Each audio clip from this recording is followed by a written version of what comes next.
నేను మీ లక్ష్మీ శ్రీనివాస్. మీరు ఎవరైనా ప్రిన్సెస్ కట్టుకుంటే సర్టిఫైనకి వస్తుందా, మీకు షేప్ రావుతుందో, పర్ఫెక్ట్ కటింగ్లో ఎంత ఉంటుందో, మనం తర్వాత మన కటింగ్ స్టిచ్చింగ్లో 70% ఉంటే ఇలాంటి టెక్నిక్స్ వాడటం వల్ల 30% రిజల్ట్ వస్తుంది.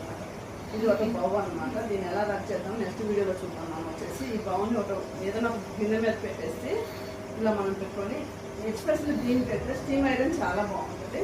స్టీమ్ ఐరన్ అనమాట. దూరం నుంచి మనం మొట్టమొదటి దూరం నుంచి పెట్టినప్పుడు ఐరన్ అనేది సూపర్ వస్తుంది అన్నమాట. మనం దీనికి అటాచ్ చేయాల్సిన అవసరం లేదు, స్టీమ్తోనే ఐరన్ అవుతుంది.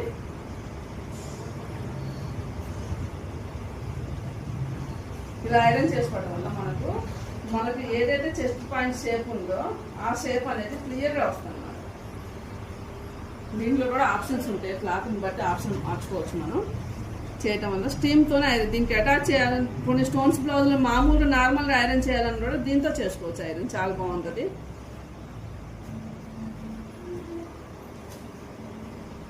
మనకు ఎంతవరకు మనం చేసామో అంతవరకు మనకి బౌ షేప్ వస్తుంది అనమాట.